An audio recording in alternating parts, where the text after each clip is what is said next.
Google Drive. Yeah. So good morning, everyone. Welcome to our final session on Introduction to Community Management. I'm going to focus on measuring and engaging communities this morning. Do ask any questions on the chat like we've done on the other sessions, and feel free to comment, reflect, anything you like afterwards. So communities, I'm a knowledge management professional, but I focus largely on communities because they really enable the knowledge to flow. When people know each other, when they trust each other, then they're happy to share challenges that they're having, they're happy to work together, and then we can really measure the impact of that. So really it's about bringing people together for more conversations, more collaboration, and knowledge to flow. And there's lots of different ways we can do that. And hopefully over the last few weeks, you've been, building up to how this might work in your organisation. So I'm going to focus on why, what, when, and how best to measure. And then I'm going to look at the objectives and measures that you set and try and give some feedback on it. Everything's flexible and we can work one-to-one on it afterwards. But I just thought by applying the techniques to your specific examples just really helps you get the value. And then I'm going to look at engaging. So all through these sessions, you've been doing different activities. I want to sort of emphasize the sort of why I've done those things and get your feedback, what worked, what felt nice. And then I'm going to end the session on an after action review using Mural, just to show you how easy it is to brainstorm and get some post-its down from each other. And I'm going to start with that with as we always have done, a sort of icebreaker. So in the Slack channel, I've sent you a link to this mural board, and I'm going to open it up on my screen now, and I'll show you first, and then you can have a go yourselves. So I'm just going to stop sharing and then share this one. So I don't know if you've used Mural before, but it's quite good and simple and easy, I think really easy to use. So the way I've done it today, I've just got to move my Zoom menus. Oops. I've now got my Zoom menu over my board. Oh, I should have locked everything. Hang on. Cool. Right. I've done something wrong. Hang on. This isn't a great example of how easy it is. Right. You have a board and there's 4 quadrants on it. And if you use the outline button on the right, you can go to the different squares and it will move you across. So later on, I was saying we're going to do an after action review and we're going to add in what worked, what didn't work. But for first of all, just to have a little practice, I want you to add a post-it note to which treat you like in a workshop. And to add a post-it note, there's the black menu on the left-hand side. You can click on that. You can choose whichever color post-it note you want, and you could write your name and then move it to wherever you want. If you other way to add is just double click anywhere and you get the same menu. So I'll put the link in the chat of the call and have a go at adding a post-it note on what treat you like at a workshop, just to get us going. Any problems, shout. Right, I'm going to share.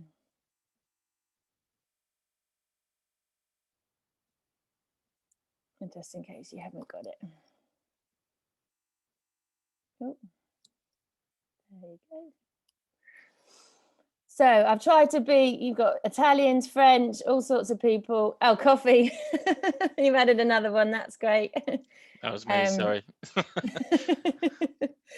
Someone said the problem with virtual meetings, this is why I chose treats, was there's not enough biscuits. And biscuits and coffee is where people have those informal chats, have those moments. So I thought it was funny to add this as an activity, but it's more for you to experience it, so that when you have to add something later on, you've had a go. Cool. You can zoom in, zoom out with your whatever you want to move your way around, but I like using this menu. I don't know why I can't move that over. It doesn't want to play ball. Grapes. So Maria likes a fruit cake. Nancy likes a panettone. They've added some extra ones: coffee, grapes. Anything else add that? Has everyone had a chance to? The other thing with this, as you can see with the names hovering over the board, you can the license is, you know, you can have as many visitors as you like. So, and it's just following a link, so you haven't got to register or anything. And then you get allocated like a funny name. But you can obviously have it as a team license and have very specific people, you know, if you wanted to, for your community. So Laura, my work companion, until I overdose, with Haribo, and then Panettone only at Christmas. Oh, great. Well, thank you for doing that. I'll jump back into the presentation now, and we will experience that again later on, but that was just an icebreaker to get us going. So feel free to use the chat to share your biggest challenge with measuring your community right now, but I'm going to go through the who, what, where and how best to measure. As I say, apologies for those that went to a webinar recently. This will be a bit of a duplication, but hopefully you'll find this of value. So we measure mostly to answer these sorts of questions. What are we doing? Is it working? If not, what can we do about it before it's too late? Are our members supporting our community activities? Who are the strongest supporters and who are not? And where are we adding value? Now, we all know that the conversations, you know, connect people, but are they actually really adding value? And we want to make sure that our efforts are, you know, having the desired impact. And then it helps us focus our resources on where we go next and help us lead to decisions. So how do we get there? What should we do? Where do we want to get to next? Too often with communities it's a nice to have, and it's not had set goals, and then over time there might have been a bit of goodwill at the beginning, but then it dies or doesn't continue if someone moves on. So you really want to be clear from the beginning with this. Obviously, if you've already started, we can add them in at any time. And none of you are full-time community managers, obviously, so you've got other responsibilities, but you've got a finite amount of time. So what should you do with that time? Where should you focus your energy? And collecting data will really help you work out where to spend that time if you've got clear objectives. The other thing is not to just measure for your sake, it's to share it and communicate that as widely as possible, so you develop and inspire more support. You want to share progress with the members, thank the ones that have been outstanding, and enlist sort of more and more support from your organization. So many of the customer communities, that the wider organizations, have no idea how much the communities have helped with marketing, product development, and all that sort of thing. I'm sure I've mentioned this before. Measuring is hard. I cannot possibly estimate how much the value is unlocked from people meeting each other in a community, then working together. But just because it's hard doesn't mean we shouldn't do it. So although we can't measure the full impact of this sort of socialization and connection, we need to do something to prove the value and secure that support. Like, for example, you create some knowledge assets, you create some manuals or some FAQs or some guidance documents. Everyone that uses that isn't going to write you a review and say, this has really helped me. So it's impossible to know the full impact. But if we can get a sense, either with thumbs up or thumbs down or things like that, that this has been helpful, then we can start to show that putting that together has been really helpful. And sadly, there's not one community metric that fits all. You've got to select the one that's right and relevant for you and proves your community objective. Mm-hmm. Do you have a question? Oh, yeah, just I remember when we were using Slack, just the statistics, the measurement on the community, I thought was kind of quite light. Light? Yeah, light. Yeah, in terms of, yeah, it's just on some of these things that it was probably better than that. It was the other one, which was Lumaps. There's other, there's certainly a number of platforms that seem to be light on their measurements, in terms of reports and stuff that you can get. And I don't know with the other guys about their D groups, because I've not used that one, but the platforms, I think the thing with measurement is it can't just be the platform data, because whatever they provide, it's given to what they can offer. And that's not the full picture, and especially if it's not your objective. And I can't remember if I gave this example last time, so apologies, but I did a community for parents of teens, and you know, they don't want engagement every day, because that would say that everyone's in crisis every day. What they want to know is that when there is a crisis, that the members help each other.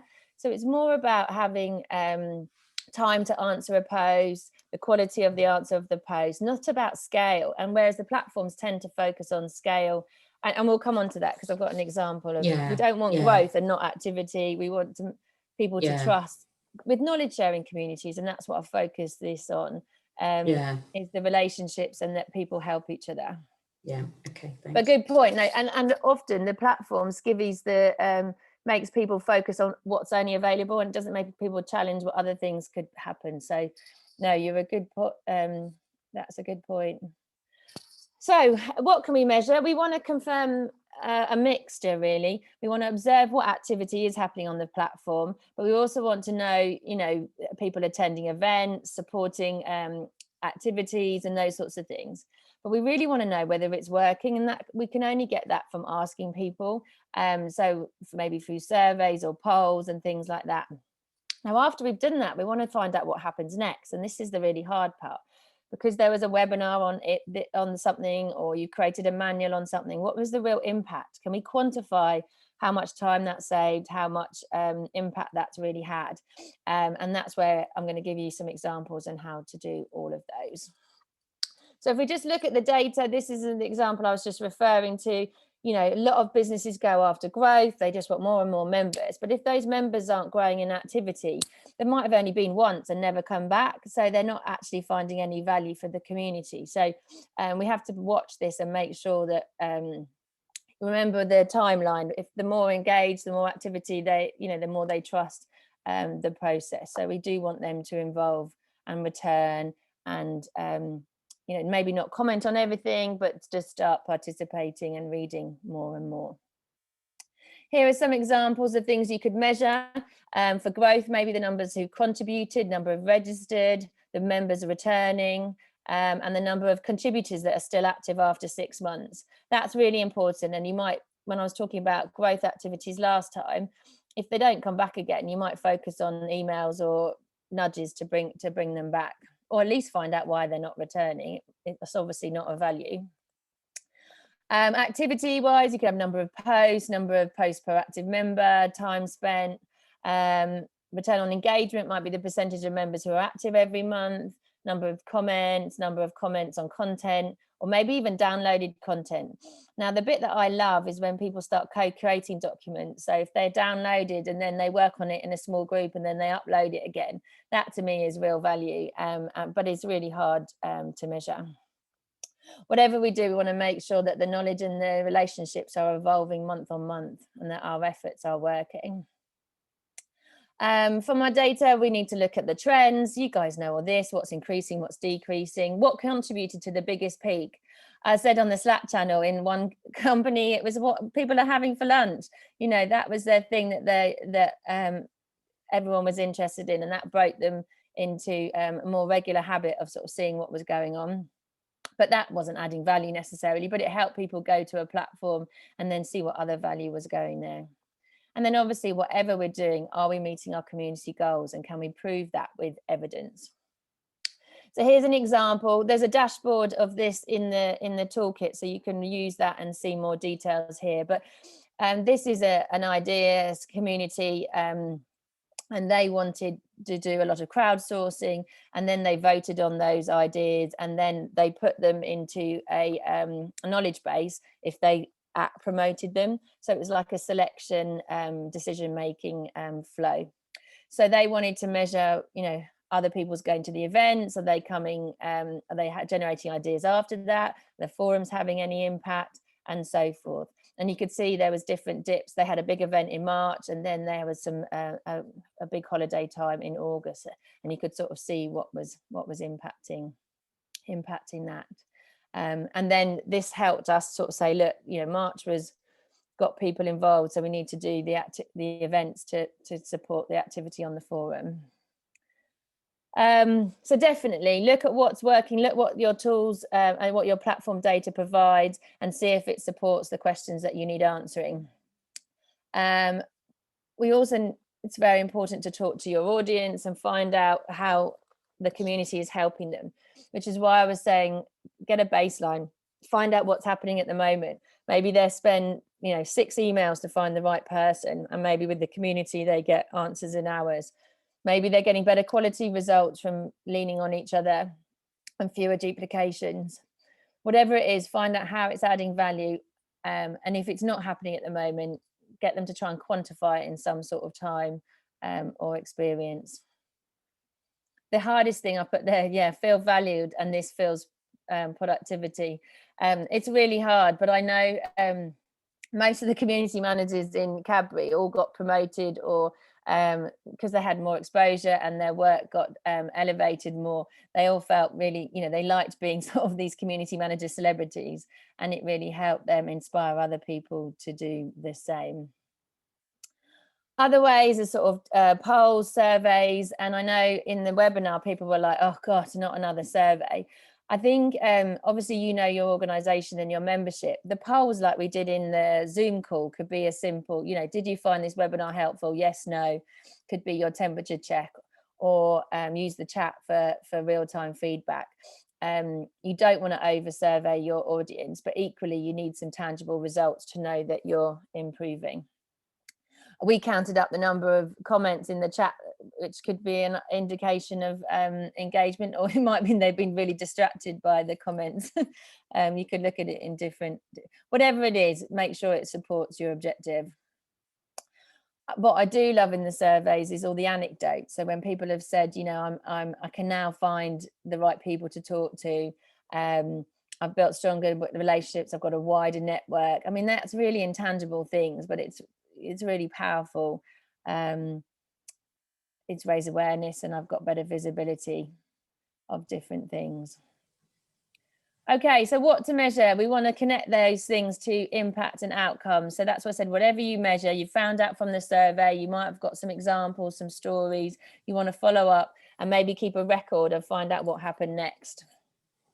And I've got an example here. No, hang on, I'll go back to this one. Sorry, just one sec. So with the Cadbury examples, I kept a log of all the exchanges that happened perhaps in the communities. And then 2 or 3 months later, I'd sort of follow up with an email and say, what happened next? Did that help? What happened? To the point when obviously you go where the energy is, and then people replied, and then I sent them a template to sort of summarize that, sort of, who talked to who, what happened, what was the impact, so who connected to who, what was that impact, and what was the outcome since. And that started to create a really nice database of success stories, and some of them we even went much further, but it just, you could use with new people and confirm it. This one is, Sorry, I just wanted to ask, is there a link, you don't need to explain it now, but if there's a link that sort of talks about the, so if we're doing a webinar or, and we want to sort of measure that impact, just some really good qualitative questions, because I'm putting a lot of surveys together for my training at the moment, which feed into lead generation and building community. So in terms of the right questions to ask, I think I'm doing okay, but it's always good to sort of know the language, or the types of sort of questions that elicit really good feedback in that sort of stuff. I think there might have been one in the first one, but if not, I'll create one or send you one. I'll put it in the Google Drive. Thank you. It really depends. So I'm gonna bother you lot, sadly, for a survey on the course, and I think if I wouldn't.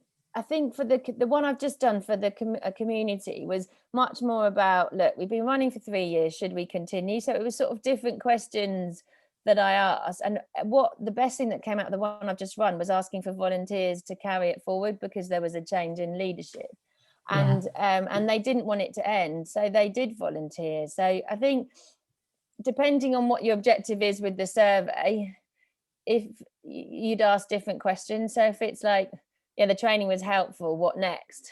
You might want to put some leading questions in, not just to know that the course was helpful. It's just around sort of, impactful sort of surveys that create action. The one I always love, and you can do this on the chat, is what you're going to do differently.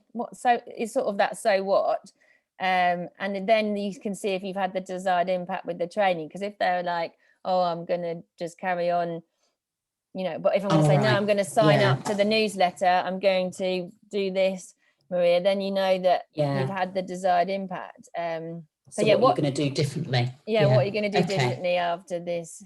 Or what are you going to do first? Maybe more positive. Those sorts of first steps differently. Okay, thank you. And then I do that again at the beginning of the next session. If you're doing it with the same group, is to ask what did you do it?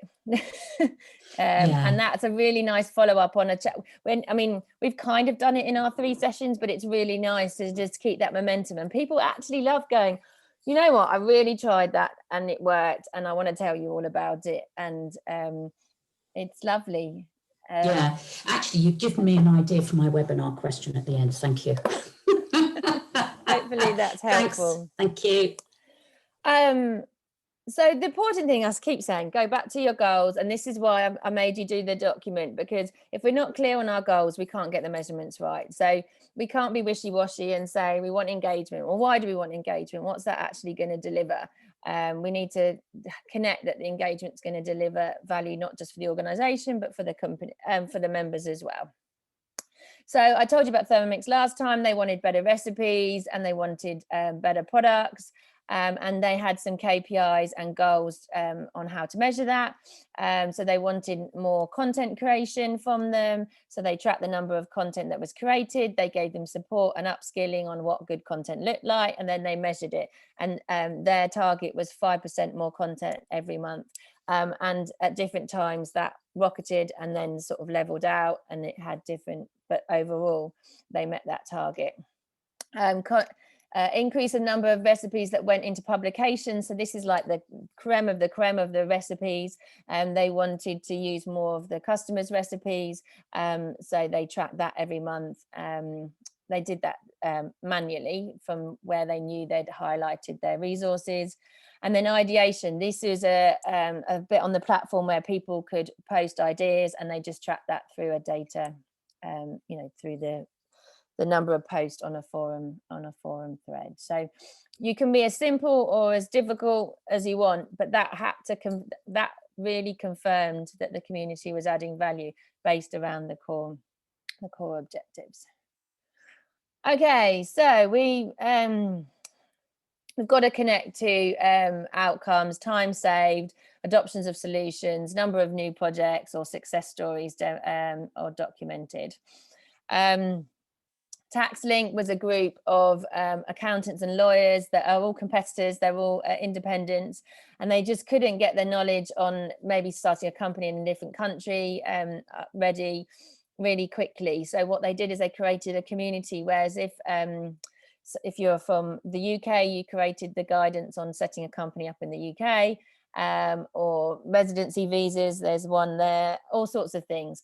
So they identified some common pain points. They identified what they were going to work on independently, but then bring those resources together. As I said, once they've co-created things together, then they were really engaged and offering each other help because they got that trust, and then increased engagement, and that led to sales, referrals, and just upskilling of knowledge. And you can look at them and go and have a look how they run if you want to see. So that's looking at activity, engagements, outcomes, and impact. So we can see that we've saved time and supported each other in our community activities. When should we measure? A lot of people as a launch and then start measuring. You really want to get your measures as early as possible to know what's really not working before you start.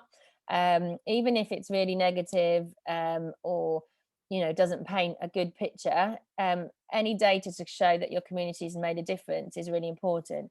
So I know some of you are halfway through, you've got quite well established community. It's fine to ask them, what worked, what didn't, what can we improve, so then you can do that, repeat that, and show progress. This was the example from Mondelez. So the toolkits in the community, I think I've referenced these already, but they had a real problem with onboarding, and the same specialists, subject matter experts, were getting inundated by all these newbies coming through the door and saturating the experts' time. So they identified some key areas that they needed help on. They identified people to help create those resources, and they developed a toolkit to help people through, so that when they did have discussions, they had more informed discussions. We asked before we even started, how long did it take a new person to feel efficient in their role, and also how, from the expert's point of view, how much time it takes to have a what was the like a decent conversation with them because they were new, and what were the different steps like that. So they both quantified the supply and the demand, and then we did it after the toolkit, and then they said it accelerated, you know, conversations. What usually took 6 or 8 weeks took like 3 to 4 weeks.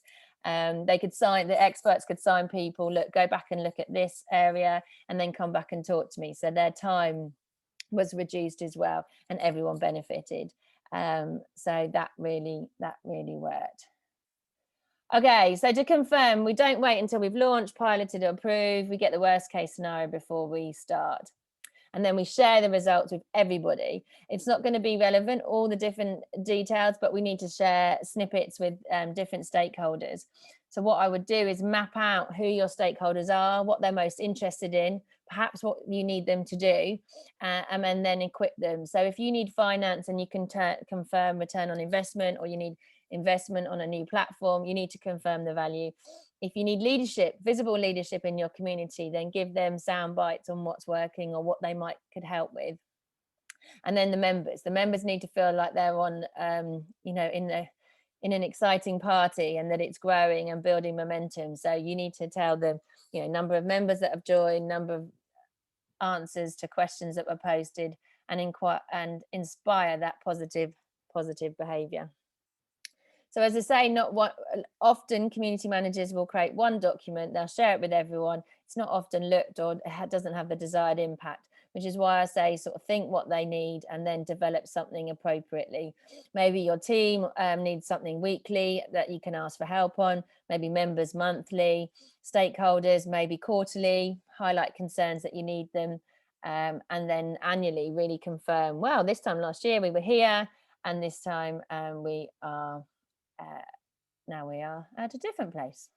Get into good habits so they trust it and respect it, and be really, you know, if things aren't going well, you know, you don't have to dress it up or anything, just be really clear, you know, because of the pandemic, it's not working so well at the moment, I need your help, or, you know, priorities given or something. Whatever you do, make sure it's tailored, simple, really simply, clearly, and regularly.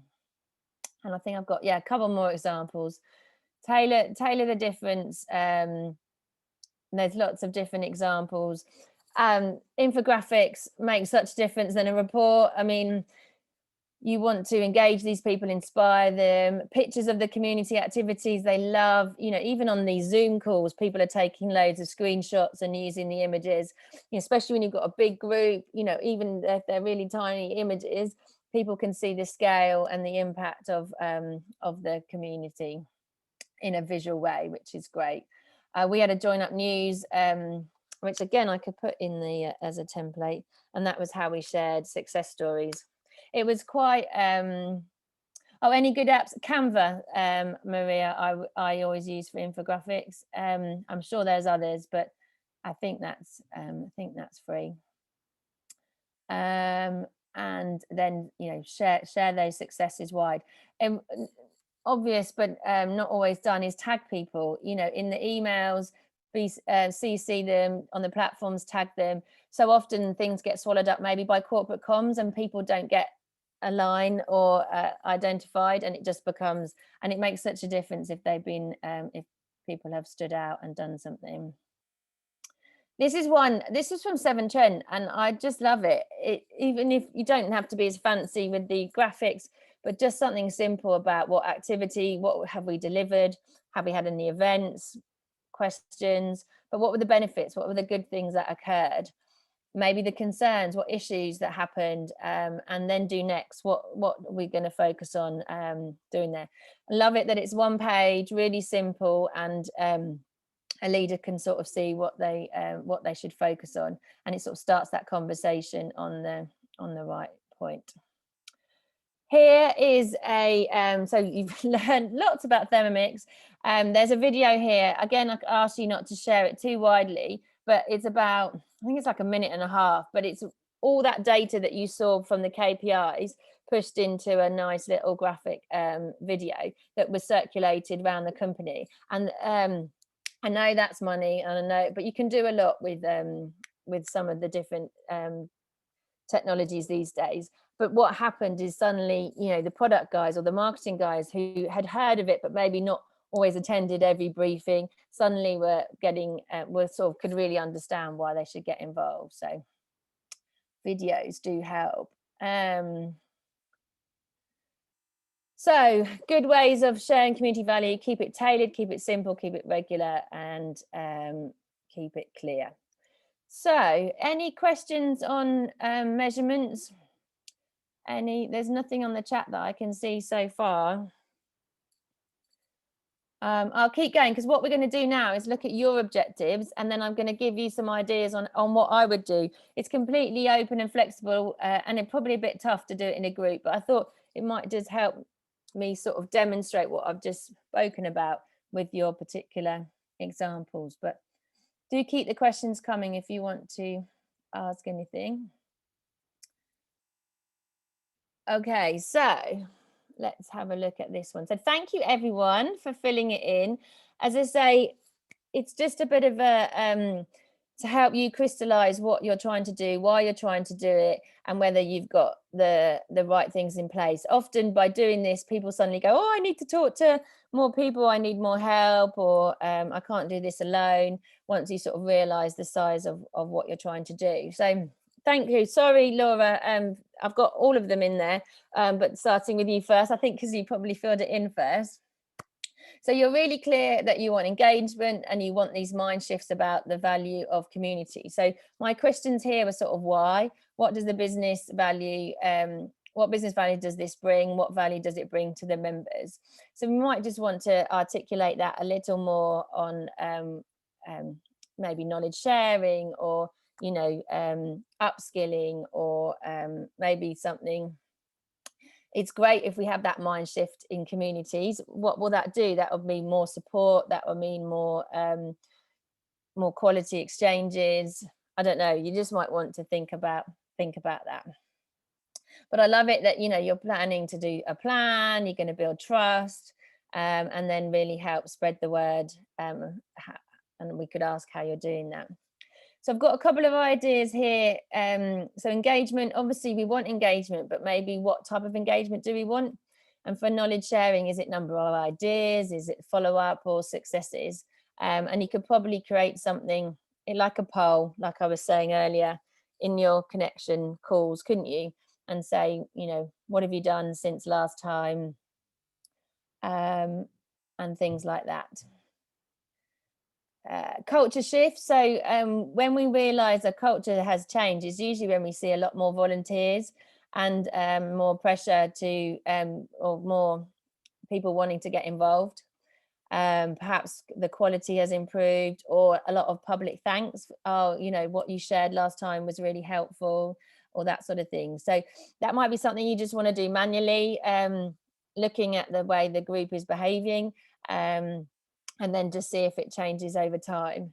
You know, I don't know how your KM group works at the moment, but I know in other teams, when they're banging their heads together to put the agenda together, and then 12 months later they've got more agenda items than they can possibly cope with, is a really good measure of that culture shift and change.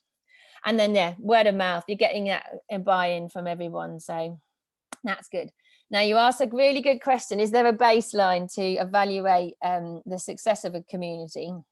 And there's some will say the 99-1 rule, like the internet, you know, that 90 are browsing, 9 contribute, and 1 are really super engaged, creating all the content. But I would say it really varies on the community. because on something as focused as yours, it's a defined group membership, you kind of want 100%, or at least, you want a lot more than sort of just 1% of that group of 30 or whatever. So I would sort of work out what good looks like for you.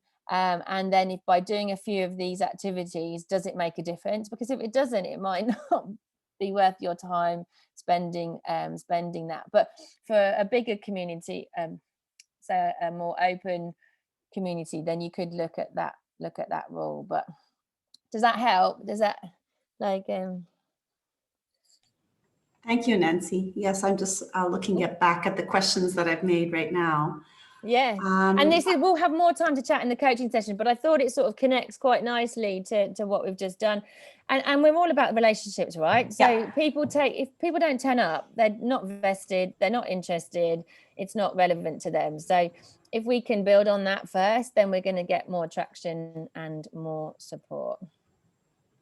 Do you feel free to challenge me, anybody on any of these? But I just thought it was worth going through. So STA, Maria, so obviously you want to make sure that the client's projects are supported, so we could measure that, couldn't we? I don't know how you ask for resource, but maybe like all projects are resourced within a number of days or hours or things like that, you could sort of show, because you're pulling resource, aren't you, from the community? So the time in that resource is secure, you could measure that to show people are doing that. And skills, obviously, just better outputs. I think the community is really good at sharing that externally, aren't they? What value they've had. Mentoring is really hard, and the people don't often like to say how much they've been helped through mentoring. I don't know why, or buddying or that sort of stuff.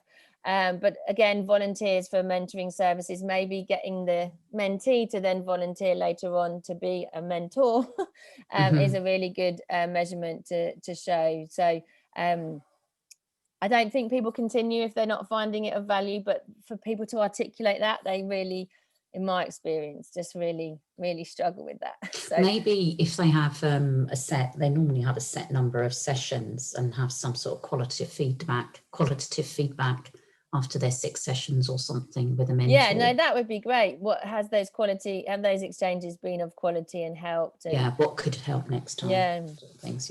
All of that sort of stuff. And then I put on the volunteer application, like I didn't know how you were selecting them, but if volunteers were applying and that went up, that would really show that that it's working and you're inspiring bigger audiences. Oh yes, now this is quite cool. I'd forgotten about this example. So it's really hard to track measurement. I've just said that. If you can get the community to self-assess or to self-track, it makes your life so much easier. So like you've done with this document, if you had a document somewhere or a place where people could just quickly post what worked, what didn't, something they've done, maybe with some qualifying criteria, then, and you get a few people, you maybe have to work a bit hard to begin with to get a few people to fill it in or something. Suddenly that momentum, that goodwill that is from these relationships starts growing. And then you have like a massive amount of examples. So you might start with a poll. Have I found this helpful? And then next time you can go, right, can you put in the chat some examples? And then next time going, right, we're creating a community register and or self-assessment, and these are the things. And it's really, you want it to be simple and easy, but it might help you track things. And I'm thinking particularly, Grace, with the scale of your communities, how are you going to possibly know what impact you're having? But maybe a self-assessment that they can do any time, not just when there's a survey, might be a way of sort of measuring that. I quite like that, actually, getting them to do stuff, because it's forever, you're sending stuff out, and do you know what, it wasn't, this is the trick, right? We did that, and it wasn't until we had the newsletter where we spotlighted them, then suddenly the register got filled in a bit more, because they liked that from filling in the register, they got kudos in the newsletter and then mentioned in the leadership. So it sort of fueled their, again, what's their motivation? Is it is it recognition? Is it reward? What is it that motivates them? I like that. And funnily enough, on reward and recognition, we did have prizes and competitions and giveaways at the beginning of some of these communities, and we asked people what they prefer, and it was always recognition in my experience. So if the town hall and the leader mentioned them or their community, or if it was in a newsletter, they felt appreciated much more than a free iPad, amazingly. Okay, thank you, Maria, for sharing that one. Ilaria, on the gender network. Yes. Thank you very much for sharing this. I was just still not clear on the key purpose of the group. Could you, I know that you're getting them online, you're getting them you've got a really good structure for using the platform, but I wondered what the benefit to the audience was for connecting in this way. I don't know if you want to speak or just think about it. Nancy? Yeah? Yeah, sorry, I couldn't hear the question. I wondered what the key purpose of the group. I can see you've worked really hard on getting things organised and guidelines, and I just wondered what was in it for the members to connect in this way. What are they going to benefit from? Yeah, they receive peer support, especially regarding the operations. So the project staff, they receive backup support from the other gender specialists. So you have all the gender specialists and project staff related to gender in the same community.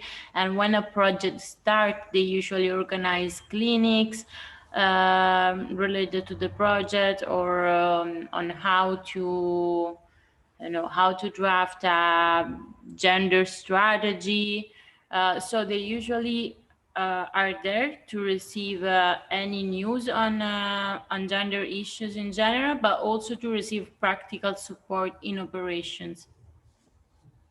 So that's brilliant. Thank you for saying that. So I would have in your objectives exactly what you just said. So you connect with peers for troubleshooting. So that was really clear that you're going to find people that are going to help you with your problems.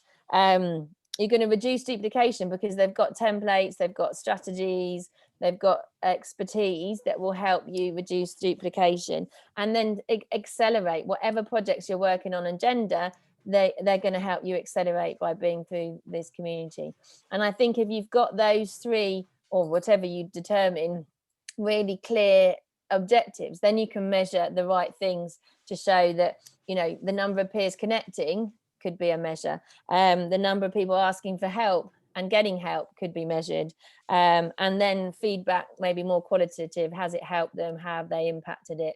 And all that sort of thing. So it becomes less about the platform and more about the exchanges, and then you can maybe build the activity on the platform based on those exchanges.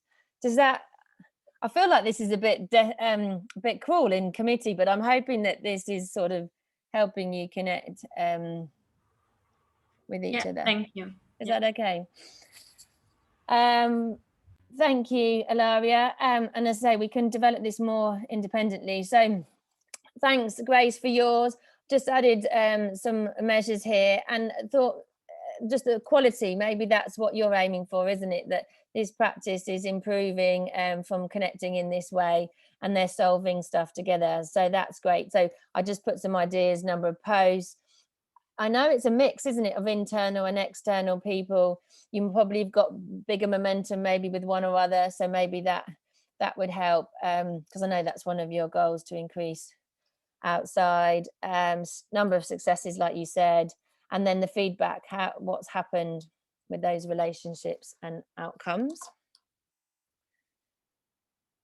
But it's good to sort of connect the objectives, the KPIs, if you like, then how you're going to do it, and then some the number of measurements that support those. And then this one just came in from Simon. I just put a couple of things, but we can talk more. I like the idea of this lifelong relationship with your customers, that they don't leave, that they stay.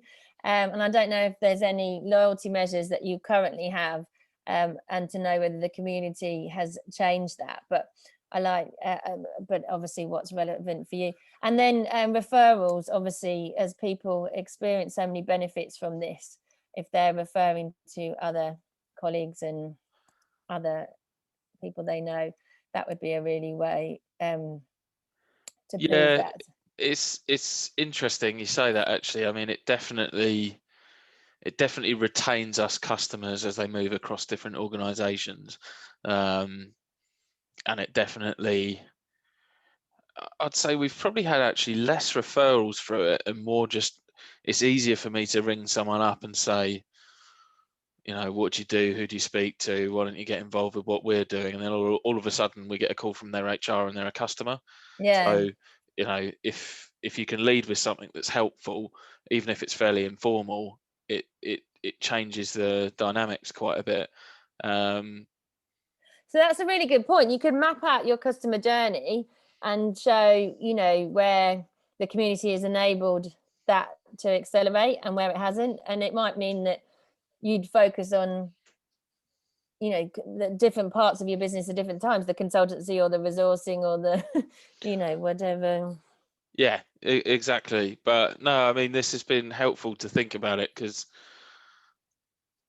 it's probably taught me that what we need to do is keep it very simple, but just build in a few things to give it a little bit more structure over the year so that it doesn't create so much work for us, and it's a bit more consistent. But yeah, no, it's been an interesting process to reflect on it and what we want out of it. Thank you.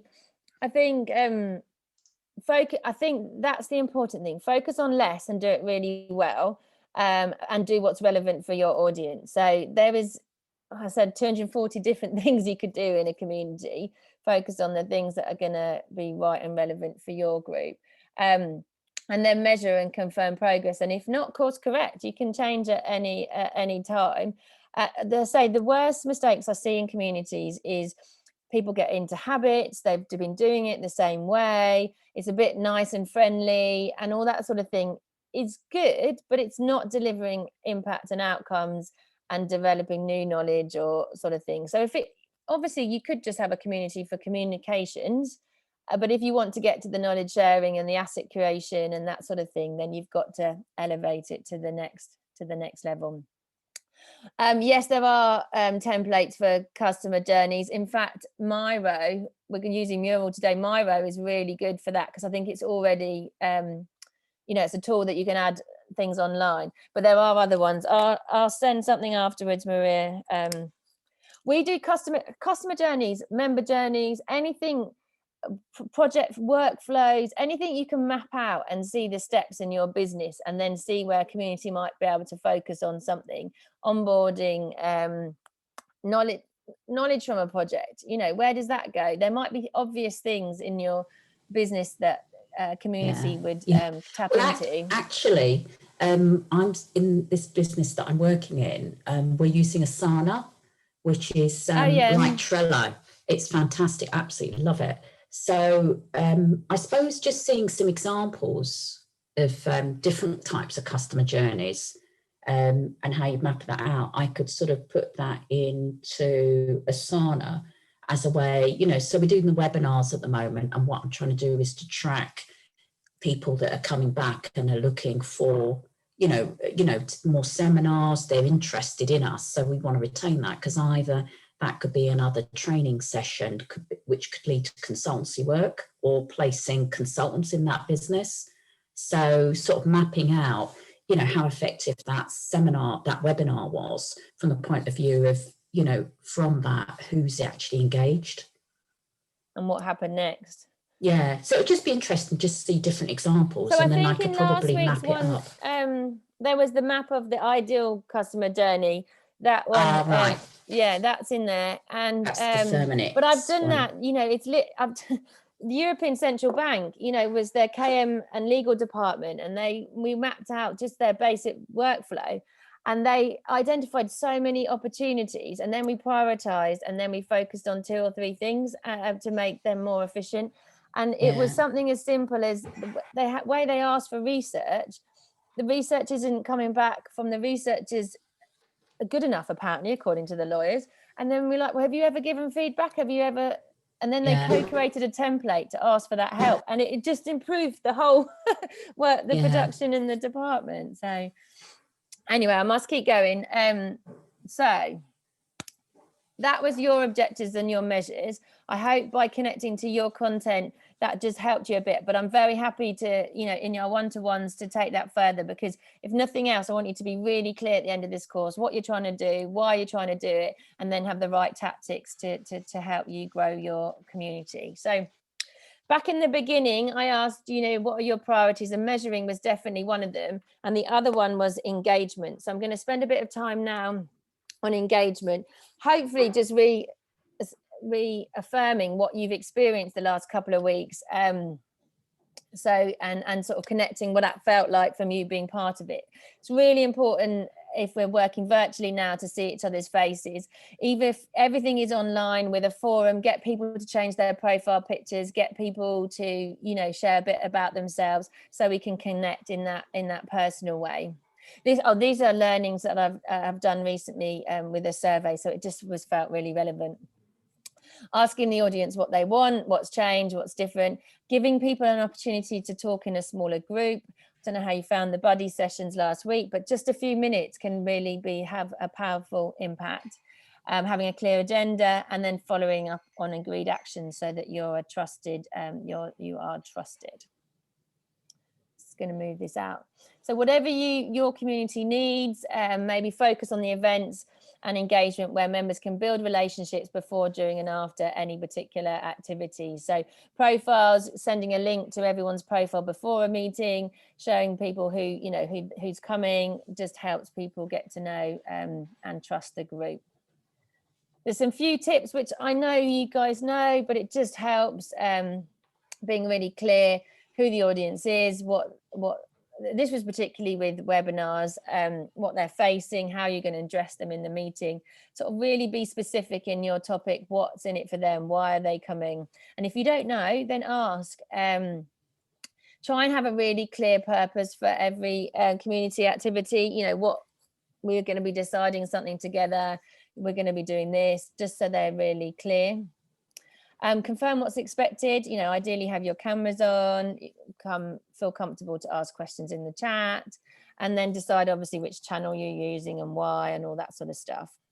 Ideally, and is have a co-host. So if you were at the webinar, you see how Michael and I divvy up the different responsibilities. It's impossible to manage a chat with that sort of 100 people, so you're not doing it all alone, and obviously practice all of those sorts of things. I've got a template that's in the document about just some good practice, but there's lots out there. But just make sure whatever you're doing, you've got a clear objective. Maybe at the end of the meeting, you can give a thumbs up if people have met that objective. If there's topics and a deadline, make sure everyone's clear and follow up with them in a timely manner. Where possible, I like to give people something to do in advance, so they're getting their mindset ready for the session, or ask them to prepare something. Maria and I were at a session, weren't we, last week, and they said get them to do something every 8 minutes, which is quite a tall order, but I quite like that they're constantly stimulated and engaged in some way.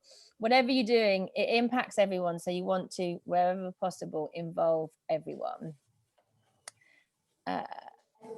If the informal conversations are really important, so allow room for that to happen. You could set up a buddy chat coffee in between some sessions, or build time at the beginning for that chit chat, or have breakouts during the session.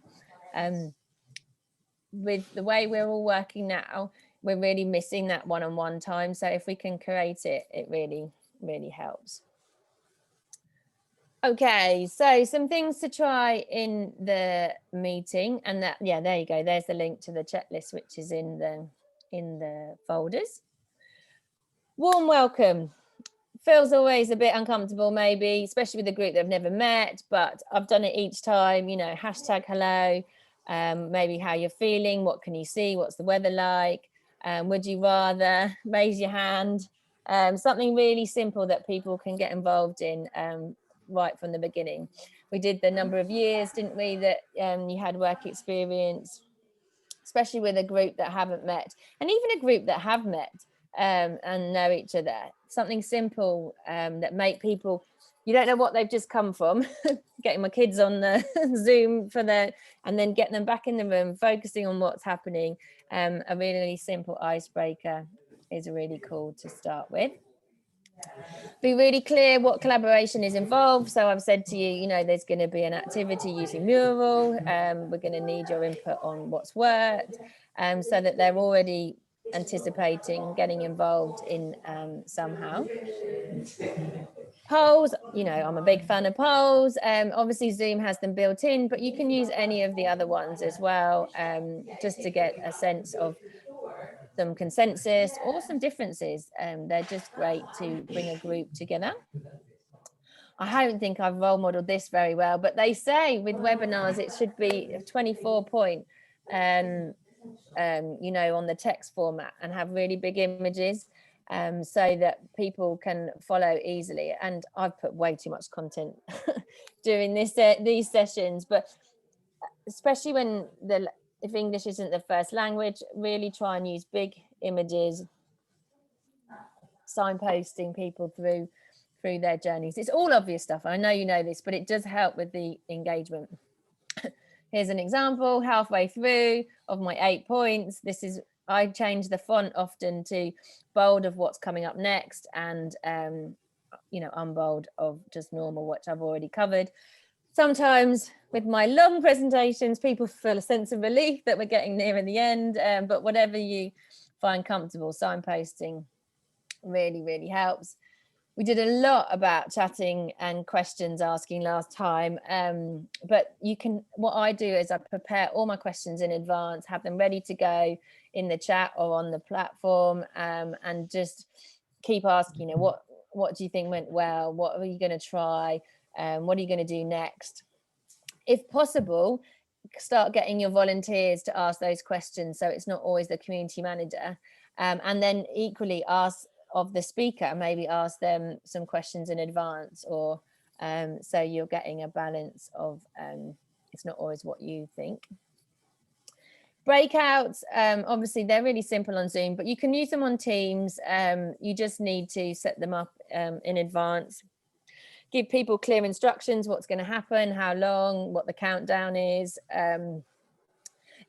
If possible, we do this with one group, the CMX, which I know some of you have been to, is we have a facilitator in each room, and we capture the notes and share them back with the main room.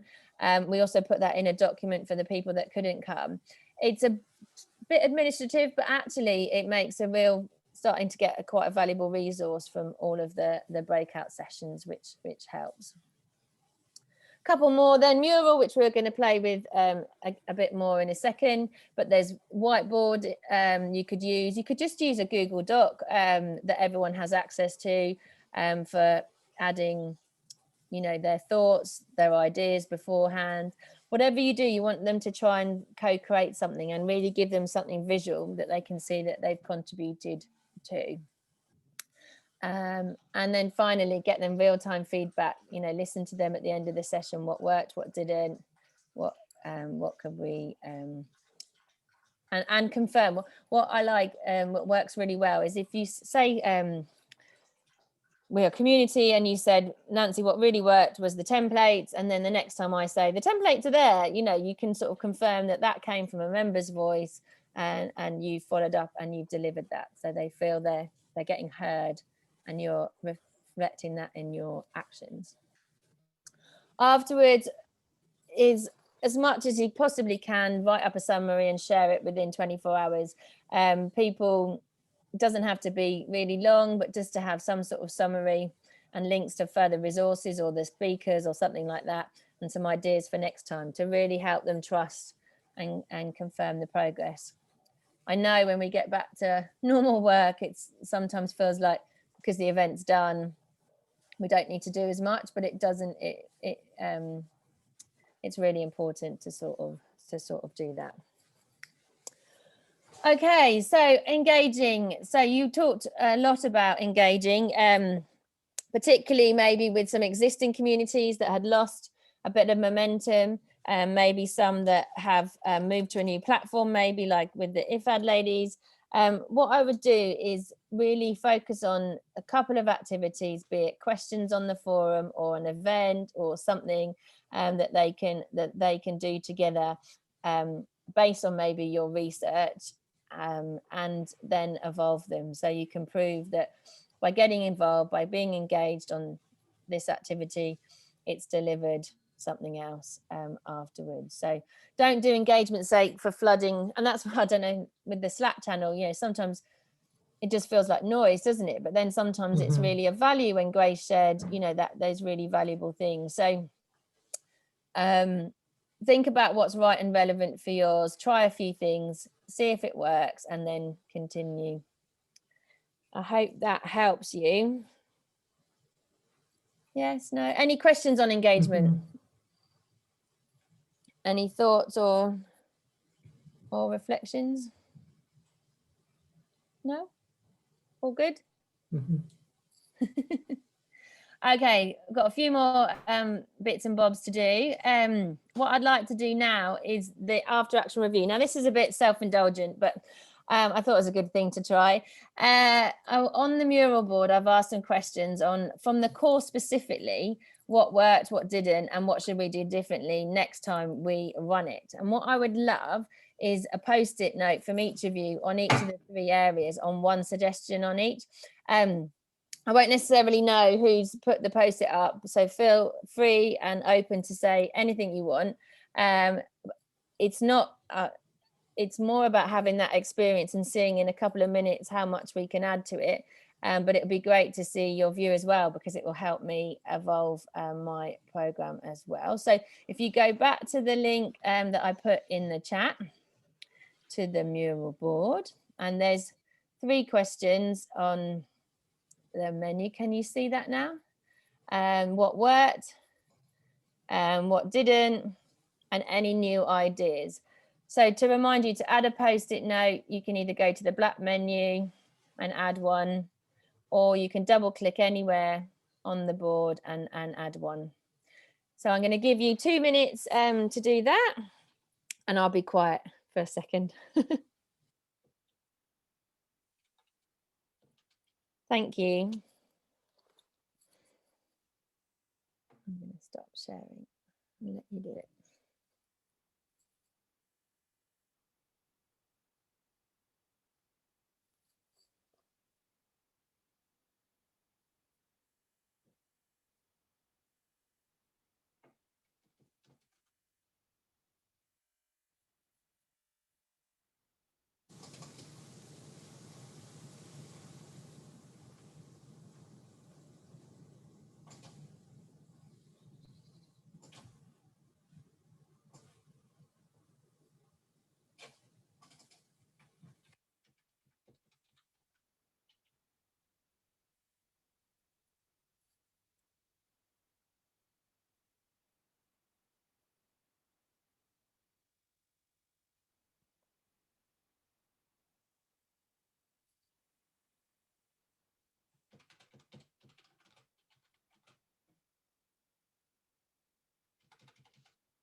Oh,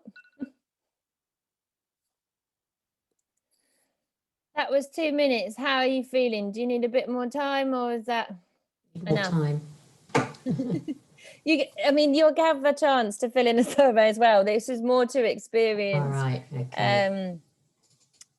The experience. So let's have a look at what you've put. So, and then you can tell me how you found it.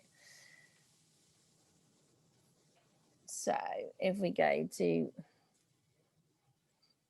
what worked. So I like the templates, I like the practical exercises. Mars bar Krispies, I think that's came from the other, that just came from the other side, because I definitely haven't given you Mars bars or Krispies. Lots of practical exercises, all you need to know for community success. Slack was a good addition. Templates to run through later, like the community charter bits, like all the structure templates. What is amazing, in 2 minutes, you've got so many post-it notes in there already. So thank you for doing that. So a lot of people feel with these tools that there's not time, or we couldn't co-create something. And already you've done that in 2 minutes. Imagine if you had more time, or even some discussion time to think. So I hope you liked doing that. What didn't work?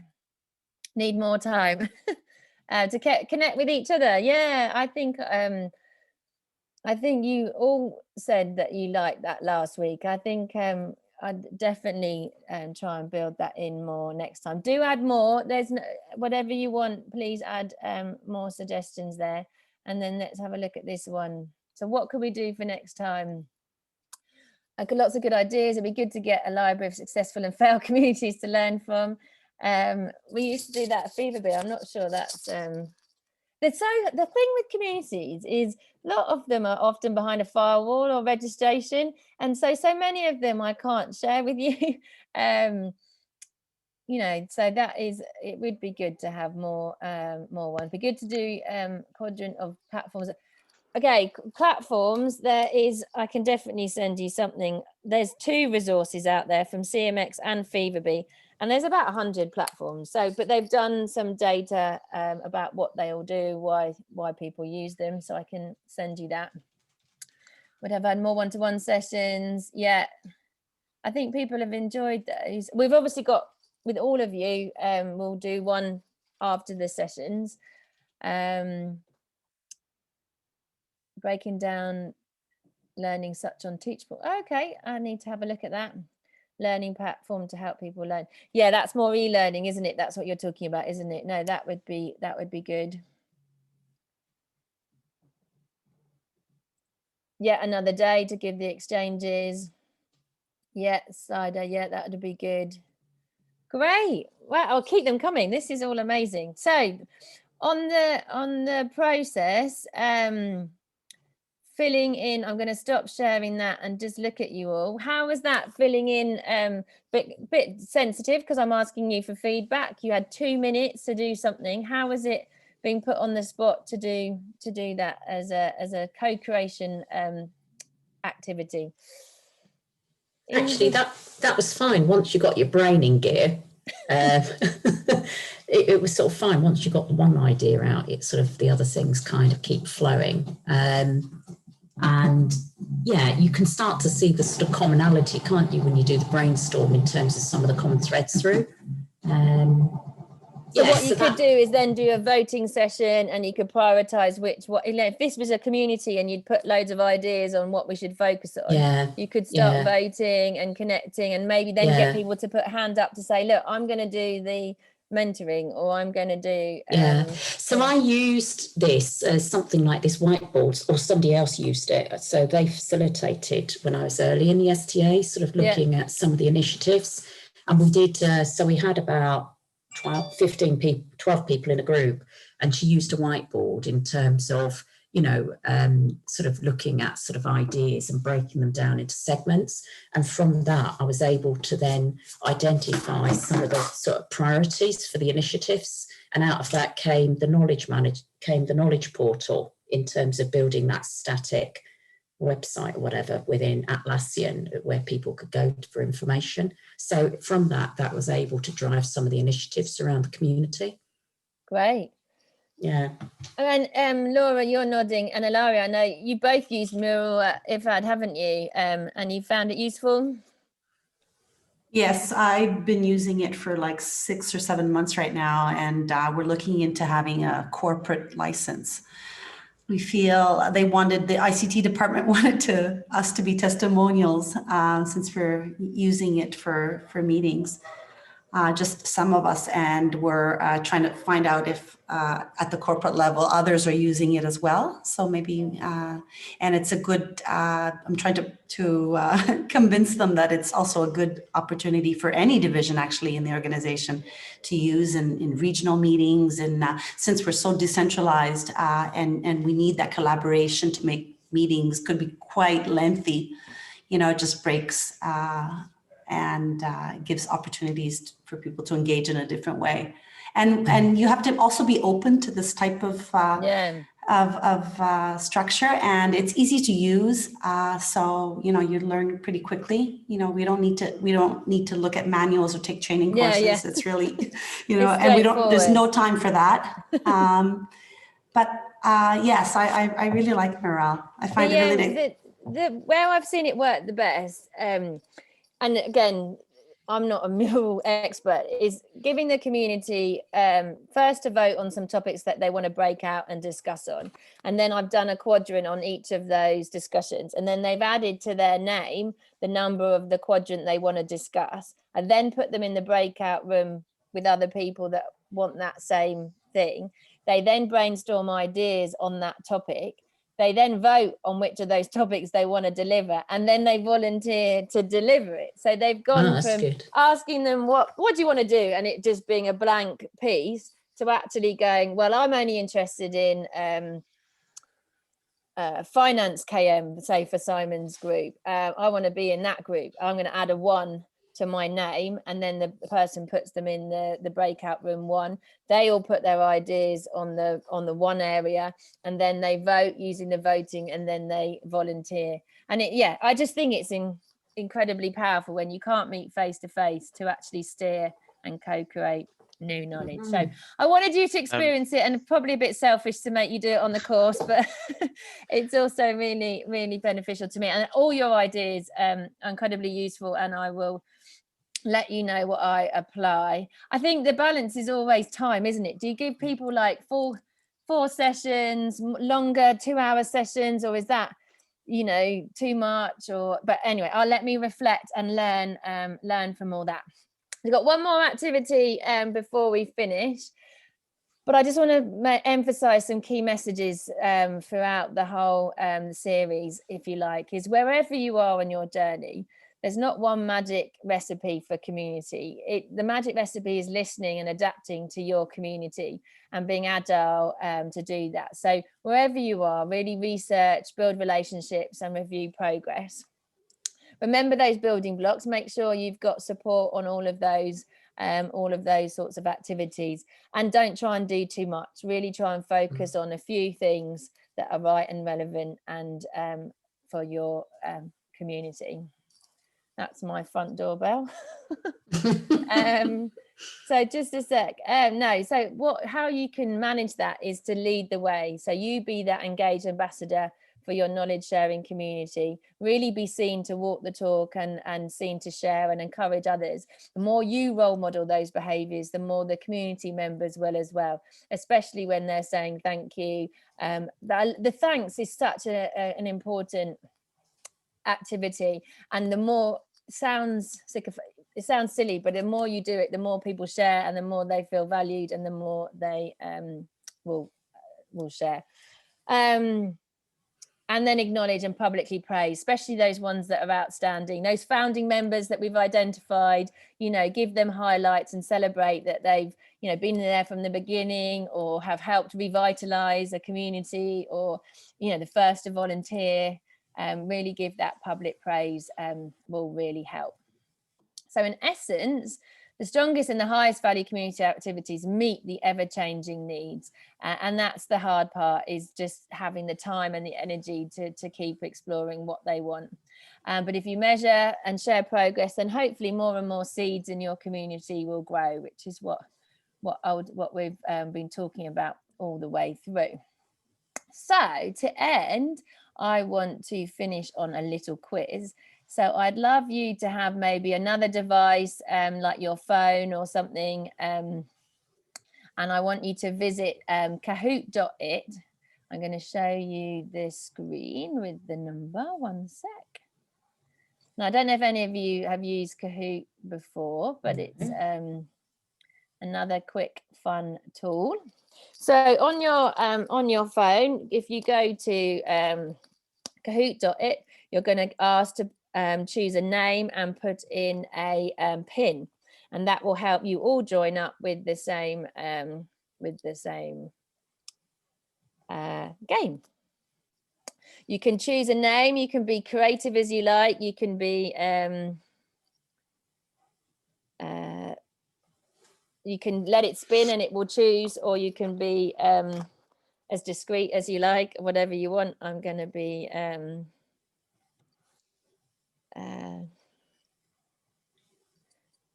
I don't know what to be.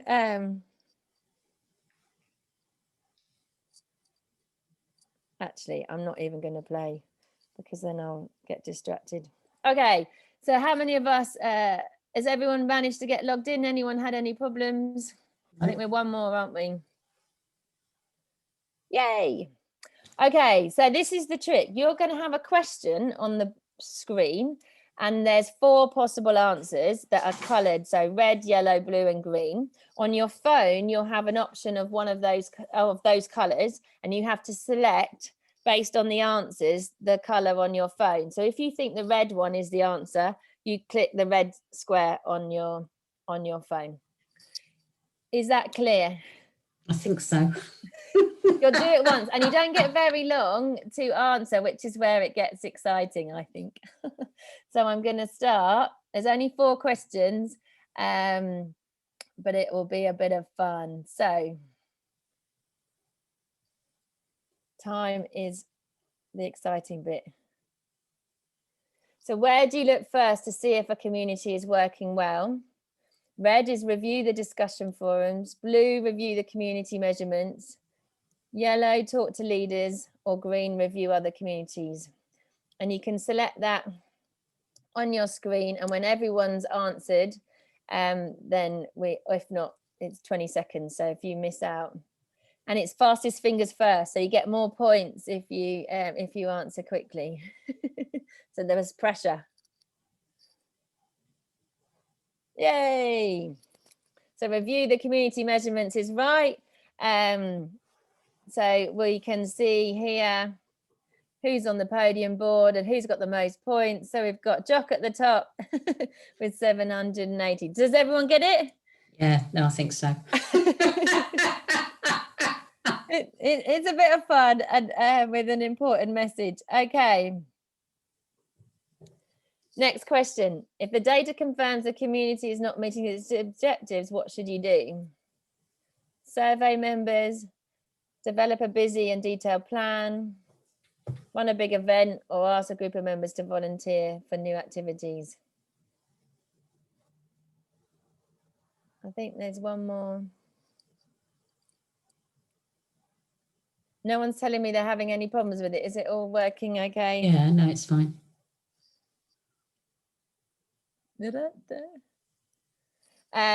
Survey the members on what they want to do next. 100%. Yay!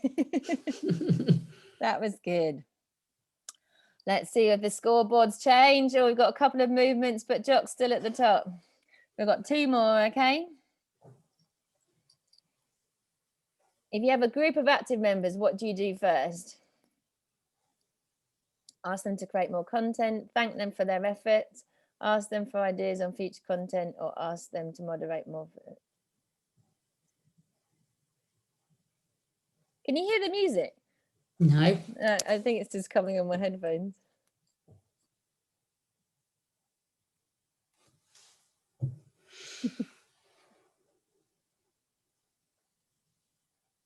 Okay. Thank them for their efforts. Yay. You could do all of them, but I would always say first, thank them for their efforts, because it's quick and easy and you can build on it. So Jock has had a winning streak of 3 correct answers. I think you're all doing very well. Right, and I'm gonna, oh, bear with me 1 second. Now I've got the chat over the. Right, last question to see if we can move Jock off the hot spot. If in doubt, always research, build relationships, review, map, measure, mobilize, connect, collaborate, capitalize, or run away.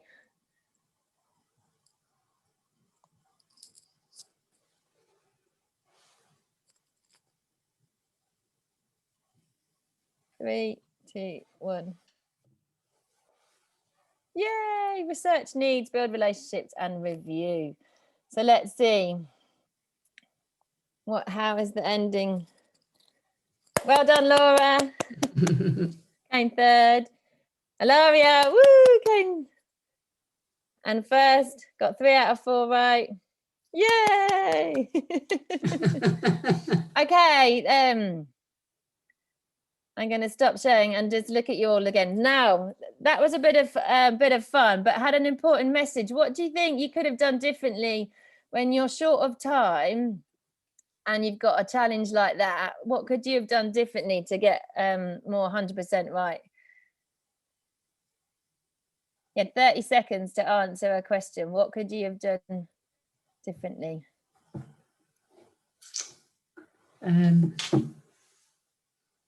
There was no rules about talking to each other. There is no guidance. Right. Yeah, no, fine. Yeah.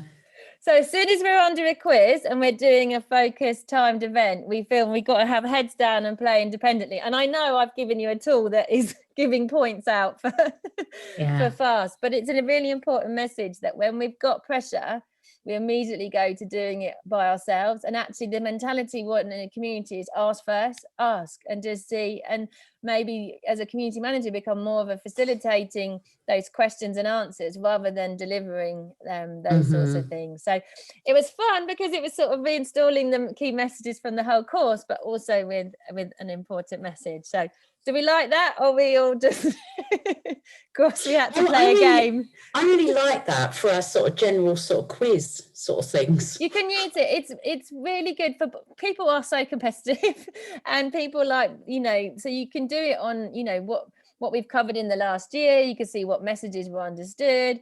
You can have 5 seconds, really shorten it, or Kahoot. Yeah, there you go. Okay, I like that somewhere along the line. So right, we're so nearly out of time, but hopefully you enjoyed that.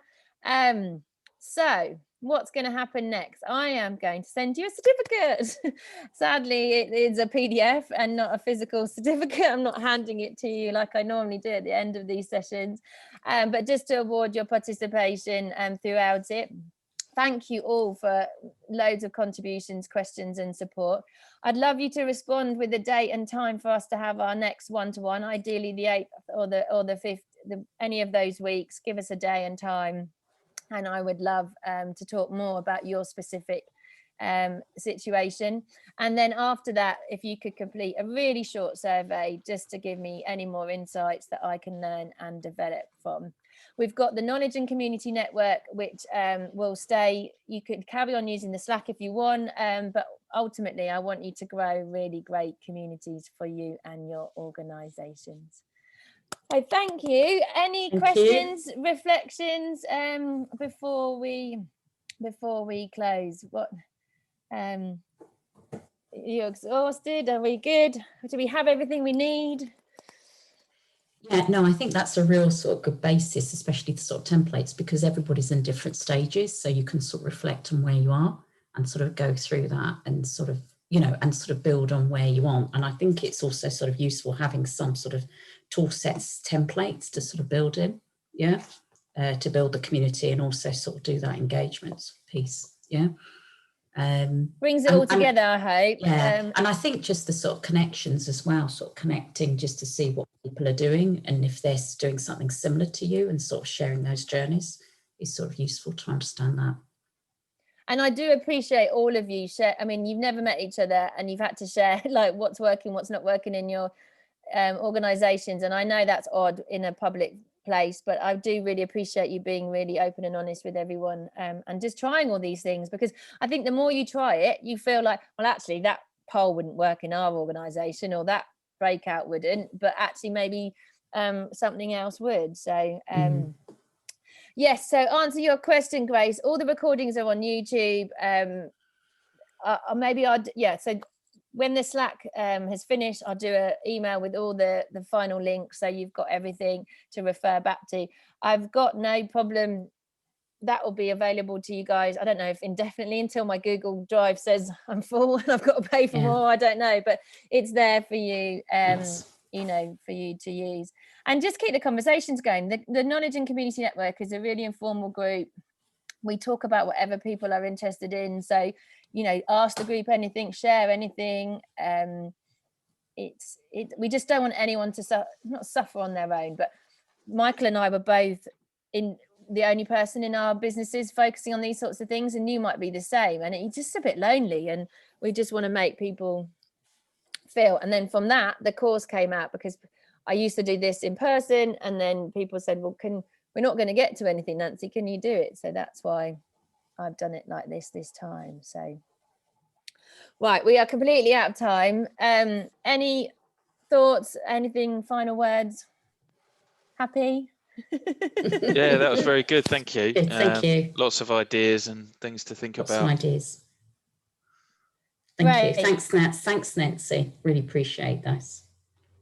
My pleasure. Well, I look forward to speaking to you again in the next couple of weeks, but good luck with it all, and all the very best with everything.